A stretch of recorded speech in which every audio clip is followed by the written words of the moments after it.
একটু ফল সমানা দিচ্ছে, কারণ তাদের হলো সক্ষ প্রেম। এটাই বলতে তাহলে প্রেমে ভগবানকে চেনা যায় না। আর কোনো কারণে যদি শ্রীরাম সুদাম জেনে যেতে যে কানাই হচ্ছে ভগবান, তাহলে শ্রীরাম সুদাম কিন্তু ভগবানকে ওই একটু ফলটা বাবা দিতে পারতো না। তাই বলে প্রেমানন্দ হৃদয় শ্রীরাম সুদাম ভগবানকে একটু ফল দিতে পারতো না, তাহলে কানও ভগবানকে চেনা যায় না, প্রেমও ভগবানকে চেনা যায় না। এবার কথা হচ্ছে যে আমরা ভগবানকে চিনব কি করে? তাই বললেন কাম আর প্রেমের মাঝখানে যখন বিরহ এসে যায়, কাম আর প্রেমের মাঝখানে যখন বিরহ এসে যায়, তখনই ভগবানের ভগবত্ব উপলব্ধি করা যায়। আজকে রাধারানীর ঠিক সেই রকম অবস্থা হয়েছে। রাধারানীর কাম আর প্রেমের মাঝখানে যখন বিরহ এসে গেছে, রাধারানী এতক্ষণে বুঝতে পেরেছে আমি মান করে গোবিন্দকে তাড়িয়ে দিয়েছি, তাই বলব আমার বড় অপরাধ হয়ে গেছে, কি অপরাধের ক্ষমা নাই। যেই না রাধারানী এই কথা বললেন, সখীরে তোরা আমাকে এইভাবে বলিস না, সজনীরে করে কহে মরণ কি না হো, কাম তোকে যোধনের হয় সইতা পেনি যাব মরমদাহ। মানে কি মরমদাহ? মরমদাহ মানে নিজের প্রিয় মানুষ যখন কাছ থেকে চলে যায়, সেই প্রিয় মানুষের গুণের কথা যখন মনে করে তাকে বলে মরমদাহ। মরমদাহ কাম তোকে যোধনের হয় সইতা পেনি যাব মা। বলছে আমার মতন দুঃখিনী তাপিনী এই জগতে আর কেউ নেই। রাধারানী সখীদেরকে বলছি, বলে আমার মতন দুঃখিনী এই জগতে আর কেউ নেই। আচ্ছা দুঃখিনী কাদের বলা হয় গো বাবা? এ জগতে কার দুঃখ নেই? হাত ধরে তো দেখি। সর্বনাশ, দুঃখ নেই। নিতাই হরি বাবা কি করে হয় গো? দুঃখ আমার মনে হয় অবশ্যই দুঃখ আছে। দুঃখ নেই কার জানবে? বললে যে আমরা সাধারণ মানুষ ওই একটা দুঃখকে দূর করতে গিয়ে 10টা দুঃখ এসে হাজির হয়। হ্যাঁ, একটা দুঃখ দূর করতে গিয়ে 10টা দুঃখ এসে হাজির হয়। কেন না আমরা দুঃখের আসল স্বরূপটা বুঝি না। কোন দুঃখকে দূর করতে পারলে আর কোন দুঃখী এসে আমাদের কোনোদিন দুঃখ বানাতে পারবে না। তাই এই জগতে দুঃখিনী কারা? না যারা সংসার মায়ায় ডুবে আছে তারা হলো দুঃখিনী। আর দুঃখ নেই কার? হৃদয় হরি বল, যারা গোবিন্দের চরণে দেহটাকে অর্পণ করে দিয়েছে। হৃদয় হৃদয় আবার শাস্ত্রে বললেন যে কৃষ্ণ বিস্মৃতিটাই হলো মানব জীবনের দুঃখ। কৃষ্ণ বিস্মৃতি মানে কৃষ্ণকে ভুলে থাকাটাই হচ্ছে আমাদের জীবনের দুঃখ। ঠিক তত আজকে রাধারানীর সেই রকম ভাব প্রকাশ করছে। তাই রাধারানী বলছে, হরে সখী দেখ আমার মতন দুঃখিনী তাপিনী এই জগতে আর কেউ নেই, কারণ আমি কৃষ্ণকে তাড়িয়ে দিয়েছি। তাই যেই না এই কথা বলেছে, কৃষ্ণকে তাড়িয়ে দিয়ে কি হয়েছে দাদা? এখন ধরে জোলা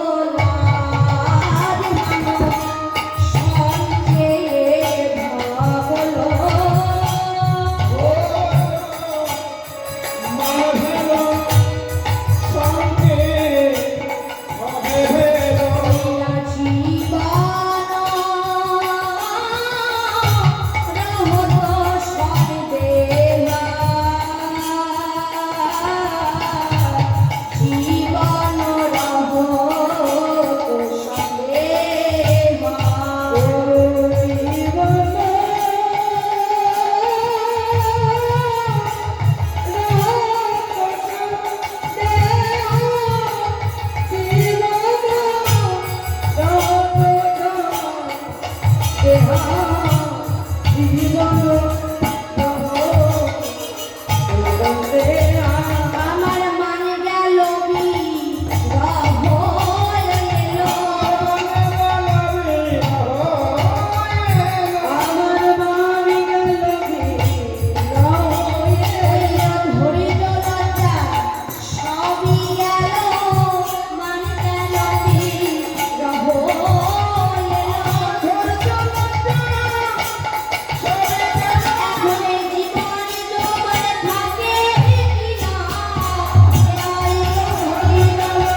লজ্জা মান গৌরব সকল কিছু আমার দূরভূত হয়ে গেছে সখী। এখন আমি কি করব বল? যেই নাই এই কথা বলেছে মায়েরা, এমন সময় সখীরা বলছে রাধে শোন শোন শোন শুনে যা শোন। তোকে না কানতে হতো না যদি তুই আমাদের কথাটা শুনবি। শোন শোন বলি সোহান রসিক না গোরে রসনে কত না করবি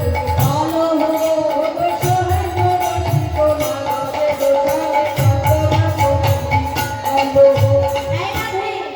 তুই কি ভেবেছিস প্রত্যেকের কলহ করবি, ঝগড়া করবি, ঝামেলা করবি তুই আর তোর বধূ, আর আমরা সাদা শাড়ি করবো? বলি শোন শোন পারবো না রায় পারবো না রে পারবো না রায় সাধা সাধা পারবো না রায় মানুষের একদিন হয় 2 দিন হয় আর প্রত্যেকদিন তোরা ঝগড়া করবি কলহ করবে আর আমরা সাদা শাড়ি করবো? কিছুতেই পারবো না। কারণ মানুষের একটু মাথাতে বিবেচনা রাখতে হবে, বুদ্ধিটা রাখতে হবে। কেন না তুই যার সঙ্গে প্রেম করেছিস, তুই যার সঙ্গে ভালোবেসেছিস সে কে জানিস? সে হলো সৌহান রসিক নাগরের রসনে, যার এক বিন্দু রসে জগৎ ভাসে। তুই সেই রকম নাগরের সঙ্গে ঝগড়া করিস, সেটা কি করে সম্ভব? আমরা এই রাধে সাধা সাধে পারবো না। বলি শোন শোন বলির ঝিয়ারি তাহাতে দোয়ারে ফুলের ঝিয়ারি তাহাতে দোয়ারি ঝারে তাহাতে চারি থেকে মিলতি রাই থেকে তিরিতি রাই থেকে মিলতি রাই থেকে তিরিতি রাই। এই বিশাখা ওই দেখবে বিশাখা এই বিশাখা শোন শোন শোন ওই রাধারানীর কাছে মায়েরা আবার ওইদিকে তাকাচ্ছে, আমি ওইদিকে ডাকছি না, রাধারানী ডাকছে। হ্যাঁ ওঠে আইলো বিশাখা রাই ঠাকুর দেখা কাছে ওঠে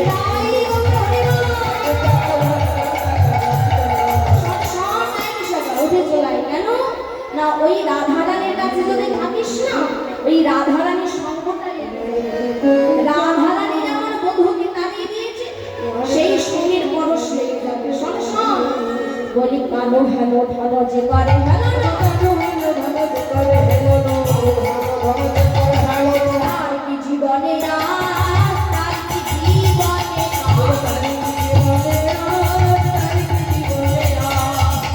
যে জন কৃষ্ণ নাম করে না, যে জন আমার কৃষ্ণকে ভালোবাসে না, কৃষ্ণকে ভালোবাসে না, মহাজন কি বলছে জানো? তার মরায় ভালো বাঁচি বা ভালো কহে দিব তার মরায় ভালো বাঁচি বা ভালো কহে দিব বলি তার জীবনে মরাই ভালো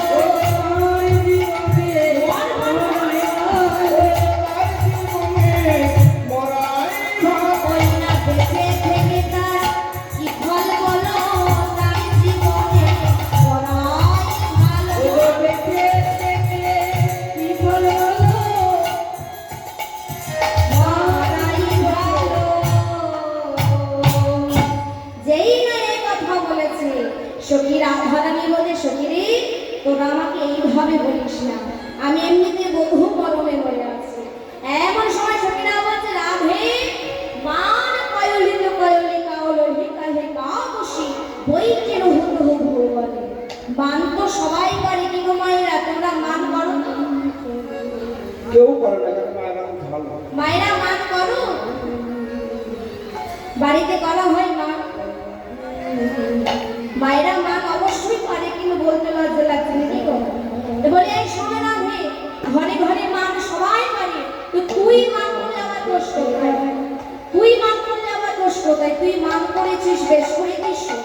মান হচ্ছে নারী জাতির শ্রেষ্ঠ সম্পদ। শোন তোর প্রাণবধূ যেভাবে তোর চরণে ধরেছিল, আবার তোর প্রাণবধূকে আবার তোর চরণে এনে ধরাবো। কারণ আমরা হলাম প্রেমের কারিগর, প্রেম ভাঙতেও পারি আবার গড়তেও পারি।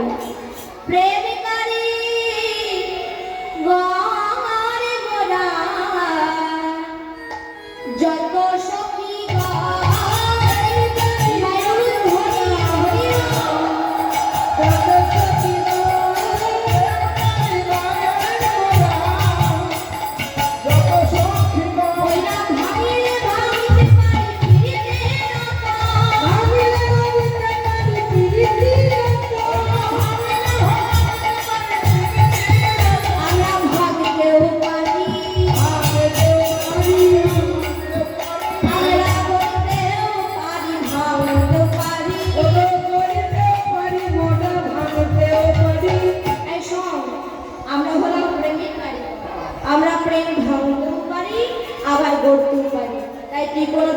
করিস না, তুই এইভাবে মান আসনে বসে থাক। আমি যাই এবার তোর চরণ ধরে নি, এবার গোবিন্দকে খুঁজতে। তাই তুলসী চলে যাচ্ছে কেমন করে, যেতে কোন জড়বতী বন্ধনা, যেতে কোন জড়বতী বন্ধনা, যেতে কোন জড়বতী বন্ধনা, যেতে কোন জড়বতী বন্ধনা, জড়বতী বন্ধনা। চলতে শোভন নারী, চলতে সাবধান, চলতে শোভন নারী, চলতে শোভন নারী। বংশী বন নাম তোমার, বংশী বন নাম তোমার, বংশী বন নাম তোমার, বংশী বন নাম তোমার। বন হেরি, বন হেরি, সমস্ত জায়গায় দুটি খুঁজলেন, তুলসী খুঁজলেন, কিন্তু কোথাও গোবিন্দকে খুঁজে পেলেন না। মনে মনে চিন্তা করছে, আমি তো সমস্ত জায়গায় খুঁজলাম, কিন্তু কোথাও আমি গোবিন্দকে খুঁজে পেলাম না। মনে মনে চিন্তা করছে, তাহলে একটু যমুনার তীরে গিয়ে দেখে আসি। তুলসী সেই যমুনার তীরে গিয়ে দেখছে যে গোবিন্দ এই ভোলার উপরে শ্যামনাম রাধা রাধা নাম লিখছি, আর এই রাধা রাধা নামের উপরে ধোলায় গড়াগড়ি। তুলসী মনে মনে ভাবছে, ও দুজনারই সমান দশা, এ বাইরে কাঁদে আর ও ঘরে কাঁদে, তাই ও ধরে। কিন্তু আমি যে এসেছি সেটা তুলসীকে জানাবো কি করে? ও মায়েরা, তুলসীতে চরণের নূপুর সেটা রণ শব্দ করতে করতে চলে যাচ্ছে। গোবিন্দ আমার পেছনে ফিরে দেখলে তুলসী চলে যাচ্ছে। তুলসী, ও তুলসী, ও তুলসী, এই তুলসী, তুমি বনের ভিতর কি করতে এসেছো? তুলসী বলছে, হায় হায় রে, আমি যাচ্ছিলাম একটা শুভ কাজে, আর পেছন থেকে ডেকে আমার যাত্রাটাকে একেবারে অশুভ করে দিলে। আচ্ছা বেশ, বল কি হয়েছে? ও তুলসী, বলো না, তুমি বনের ভিতরে কি করতে এসেছো? আমি আমি আবার কি করতে এসেছি তোমার জানা দরকার। বলো না তুলসী, তুমি কি করতে এসেছো?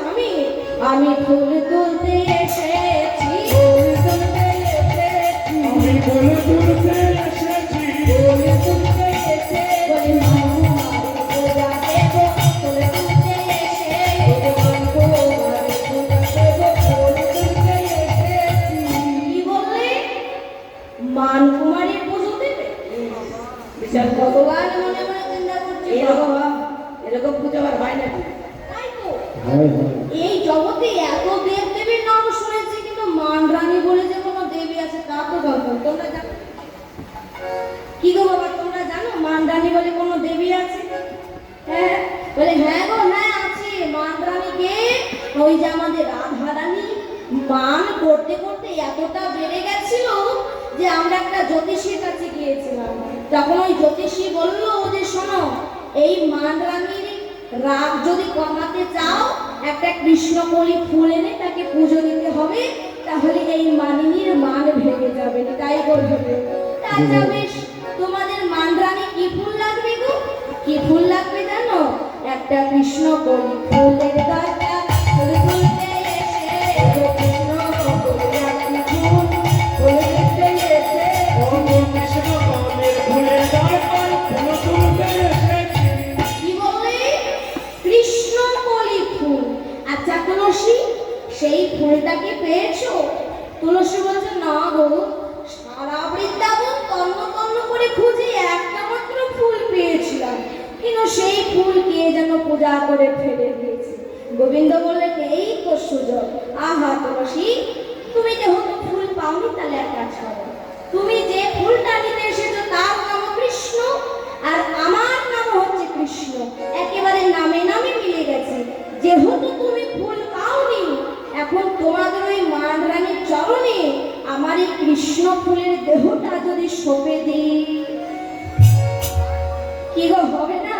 তুলসী বলতে, আরে সামনে কর, আমি জানতাম তুমি এই কথাটা বলবে, কিন্তু আমি তোমায় নিতে আসি, তোমায় নিতে আসি না, আমি তোমায় নিতে আসি, এই যে ভোলা ছেলে সখী হে, তোমায় নিতে আসি, তুমি ভোলা ছেলে সখী হে, তোমায় নিতে আসি না।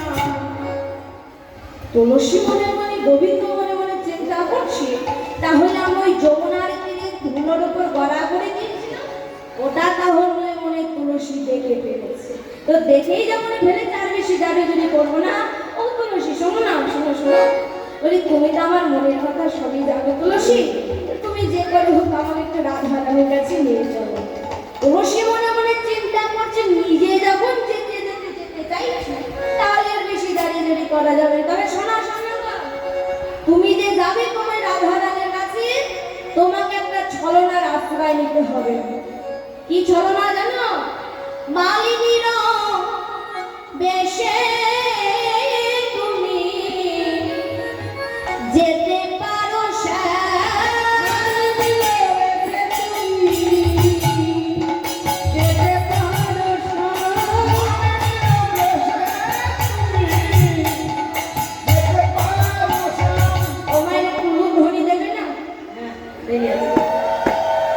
আরেকটু জোরে দাও, আরো জোর বাড়াতে হবে, অনেক ভক্ত আছে। মালিনীর বেশে তুমি যেতে পারো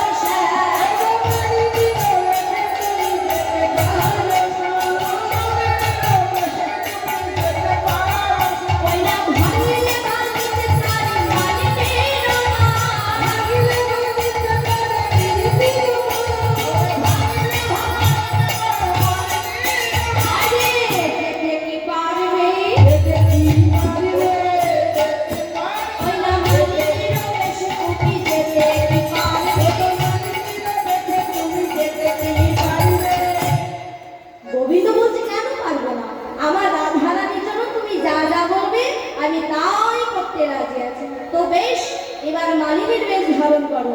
গোবিন্দ আমার যোগমায়া যোগেশ্বরীকে স্মরণ করলেন, যেই না স্মরণ করলেন আজকে মালিনীর বেশ ধারণ করলেন। তুলসী বলি দেখো না আমার মালিনীর বেশ ধারণ করা হয়েছে গো। আপাতত এখন মোটামুটি হয়েছে। তুলসী বলছে আহা সামনাগু, এই যে শোনো, ঘোমটা একটু বন্ধ করে দাও। কেন তোমার ওই যে জোড়া ভুরু আর বাঁকা নয়, দেখলে তোমাকে সবাই চিনে। আমার গোবিন্দের কিন্তু সব জায়গায় বাঁকা, আমার গোবিন্দের নয়ন বাঁকা, দাঁড়িয়ে থাকে তাও বাঁকা, আবার মাথাটাও বাঁকা, মাজাটাও বাঁকা, মানে চারিদিকে আমার গোবিন্দের বাঁকা। যেই মেয়ে কথা বলে চাই যে ঘোমটাটা একটু বড় করে নেব, বলে এই যে তুলসী হয়েছে। তুলসী মনে মনে বলছে তুমি যা অপরাধ করেছো গোবিন্দ তোমার উপযুক্ত সাজা হয়েছে। আর মুখে বলছে হ্যাঁ খুব সুন্দর সাজা হয়েছে। তো চলো এবার আমরা মালা বিক্রি করতে করতে চলে যাই। এই মালা তো খুব সুন্দর, কত সুন্দর সুন্দর মালা। হ্যাঁ তোমরা কেউ মালা নেবে গো, ও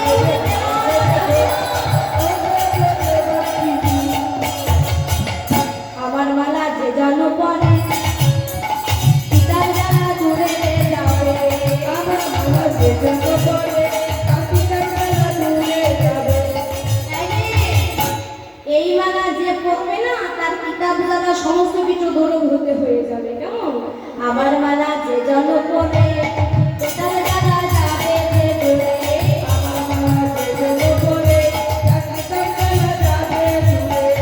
মালা নেবে মালা নেবে মালা নেবে গো, অবলা জগা আসবে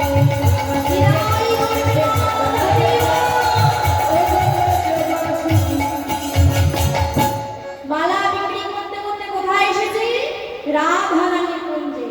তুলসী বলতে আজের সন্ধ্যা করে তুমি কুঞ্জের বাইরে দাঁড়াও, আমি রাধা রানীর কাছে আদেশ নিয়ে আসি। রাধা রানীর কাছে গিয়ে বলতো রাধে রাধে শোন, আমি সারা বৃন্দাবন তন্ন তন্ন করে তোর বধূকে খুঁজলাম, কিন্তু তোর বধূকে আমি কোথাও খুঁজে পেলাম। তবে হ্যাঁ তুই যে বলেছিলি তোর বধূর জন্য একটা মালা কিনবি, তবে একটা মালিনীকে আমরা ধরে এনেছি। তো তুই যদি বলিস তাহলে তাকে আমরা ভেতরে আনতে পারি। তো যা যা যা, তাড়াতাড়ি নেই। বলছে আরে সামনে গো, ভেতরে আদেশ হয়ে গেছে, চলো। যেই না আমার গোবিন্দ কুঞ্জের ভেতরে প্রবেশ করেছে, রাধারানী মালিনীকে দর্শন করে বলছে, ও মালিনী, এসো এসো মালিনী গো, আমি তোমার মালা কিনবো। তাই বলে, এসো মালিনী গো,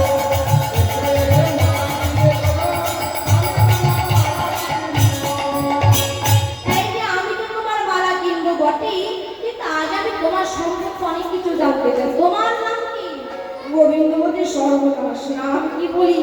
বলে যে শোনো, আমার নামে কৃষ্ণমালিনী, শোনো শোনো ও রাজনন্দিনী, আমার নাম কৃষ্ণমালিনী, শোনো শোনো ও রাজনন্দিনী। আমার নাম হলো কৃষ্ণমালিনী। আচ্ছা তুমি কোথায় থাকো? আমার নেই গো ঘর বাড়ি, কিন্তু এই জগতে কোনো জীব যদি আমায় ধরতে ধরে ডাকে, আমি যাই তাহার বাড়ি, তাই গো ধরি, তাই গো হরি বল, হরি বল, হরি বল। আচ্ছা তুমি এমন মালা বিক্রি করে করে খাও কেন? তুমি কি মালা বিক্রি করো? বলি তোমার স্বামী টামি নেই নাকি? তোমার স্বামীর নাম কি? মালিনী বলছে সর্বনাশ, স্বামীর নাম বলবো না, পদোচ্চারণ করতে নেই। কি গো, স্বামীর নাম বলতে হয়? এখন বলতে হবে। এখন বলো নাকি? এখন বলা যায়। বলছে আই না মালিনী, এখন বলা যায়, কোনো অসুবিধা এখন নেই। বলতেই হবে, নাহলে লোন পাবে না। লোন পাবে না, যাই হোক। বলে এই যে শোনো, তোমার স্বামীর নাম কি? মালিনী বলছে আমার স্বামীর নাম আমি বদলে করবো না, একটা প্রবাদ আমি বলবো, সেই প্রবাদে তোমাদের জেনে নিতে হবে আমার স্বামীর নাম কি। আমার স্বামীর নাম কি জানো? শোনো, ভালো তৈরিতে চরণ দিলে গো, সই তবে হয় আমার স্বামীর নাম। বলে ভালো তৈরিতে চরণ দিলে গো, ভালো তেলের নাম কি? ভালো তেলের নাম কি? তেল তো খাও, ভালো তেলের নাম কি? সরিষা। আর সরিষার মধ্যে ভালো হচ্ছে রাই, রাই সরিষা সব থেকে ভালো। এবার ওই রাই সরিষার সঙ্গে চরণ যুক্ত করতে বলছে, তাহলে কি হলো? রাই চরণ। ও যাই গে, বলে তোমার স্বামীর নাম কি? রাই চরণ। মালিনী বলছে আমি তো মুখে বলবো না, এই রাধারানীর চরণের দিকে হাত দিয়ে বলছে আমার স্বামীর নাম হচ্ছে ওই চরণ। বলে কি রাই চরণ? বলে ওই চরণ, আমি মুখে বলবো না। হ্যাঁ, তো যাই হোক, তোমার নাম হলো রায়চরণ, আমরা বুঝে গেছি। আচ্ছা তুমি এমন মালা বিক্রি করে করে খাও কেন? কি আর বলবো সখী, মনের কথা কি বলবো। শোনো, একদিন পৌষ মাসের শীতে আমার স্বামী আমাকে বলেছিল, শোনো তুমি একটু পিঠে পায়েস তৈরি করে রেখো, আমি এসে খাবো। এই বলে আমার স্বামী চলেই গেল, আর আমি আমার স্বামীর জন্য পিঠে পায়েস তৈরি করে বসে আছি, কিন্তু আমার আর স্বামী আর এলো না। এসেছিল কখন জানো? সে প্রভাতকালে। যেই না প্রভাতকালে এসেছিল, আমার প্রচন্ড হারে রাগ হয়েছিল। আমি কি করেছিলাম? ওই পিঠে পায়েসগুলো আমি স্বামীর চরণে সব ছুঁড়ে ফেলেছিলাম। আমার স্বামী কি হলো? রাগ করে চলে গেছে। মানে কেন বলছে কথাটা বলো তো? ওই যে আমার গোবিন্দ রাধারানীর কুঞ্জে প্রভাতকালে এসেছিল না, তাই ফোটা মেরে কথাটা বলল। হ্যাঁ, তো যাই হোক, এখন স্বামী চলে গেলে কি হবে? জঠর তো আর মানবে না, এই সব মালা বিক্রি করে করে খায়। রাধারানী বলে ও মালিনী, বলি দুজন নারী সমান দশা, বলি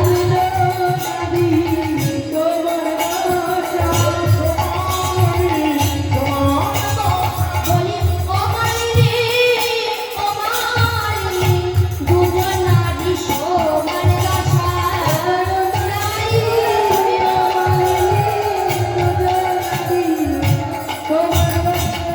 ও মালিনী, কি বলবো গো, আমারও দুঃখের কষ্টের কথা। তোমারও যা দশা, আমারও তাই দশা। তো আচ্ছা শোনো না, তোমার পালা তো আমি কিনবো, আগে তোমার সঙ্গে আমি সই পাতাবো। গোবিন্দ চিন্তা করছে সর্বনাশ, এবার সই পাতাতে গিয়ে যদি ধরা পড়ে যায়, যাই না না না না, আমি সই তুই পাতাতে পারবো না। এই যে শোনো, তুমি আমার অনেক সময় নষ্ট করেছো, এবার তুমি যদি আমার মালা না কেনো, আমি তোমাকে অভিশাপ দেবো। বলে অভিশাপ দেবে?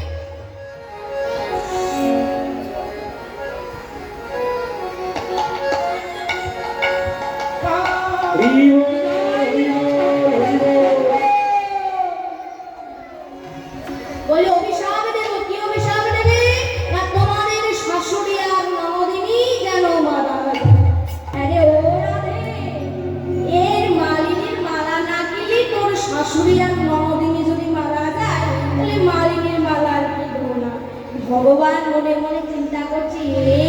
বলতে গিয়ে যে কি বলে ফেললাম কিছুই বুঝতে পারছি না। বলে, এই যে শোনো, আমার মালার যেমন দোষ আছে তার মতো গুণও আছে। কি গুণ আছে শুনবে? আমার মালা যে জনপদে না হলো তার বসে সে ফেলে নাই বলে সে তো বলে না হলো তার এখানে কেউ আছো নাকি? মায়েদের বলছি, এখানে কেউ আছো যে না করে ছেড়ে চলে গেছে? না করে যাবো। যদি কেউ থেকে থাকো এখানে বলতে তো লজ্জা লাগবে। আমি যখন রাস্তায় যাবো আমাকে বলবে, কেমন? এই মালা যদি করো তোমাদের নাগর গ্যারান্টি দিয়ে বলতে পারি তোমাদের নাগর ঘরে আসতে পারে। হ্যাঁ, আমার মালা যে জন পরে না বলো তার বসে ফেলে, আমার মালা যে জন পরে না বলো তার বসে ফেলে। আচ্ছা ঠিক আছে, আমি তোমার মালা কিনবো বটে, আগে তোমার সঙ্গে আমি সই পাতাবো। গোবিন্দ বলে, না এটা শোনো, সই তো পাতাবে বটে। বলি সই তো পাতাবো বটে, তবে আগে 3 সত্য অঙ্গীকার করতে হবে। কি গো, করবে তো? সবাই করবে? এই যে তোমাদের জিজ্ঞাসা করছি, সবাই করবে তো 3 সত্য অঙ্গীকার? সবাই তাহলে বলো রাধারানীর সঙ্গে। এই যে বলি, আমি তোমার ঈশ্বর, আমি তোমার ঈশ্বর, আমি তোমার ঈশ্বর। বিদায় করে প্রেমানন্দ হরি। যেই না তিনি সত্য অঙ্গীকার করলে রাধারানী কি করলেন? ছুটে গিয়ে গোবিন্দের যে মাথার ঘোমটাটা ছিল যেই না তুলে দিয়েছে, দেখে কি বাবা নয়ন দেখে রাধে বাবাই চিনি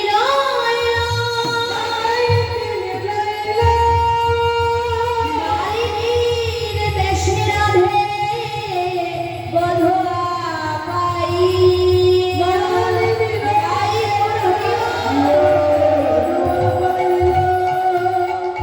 রাধারানী বলছে, কি বলছো বলবো?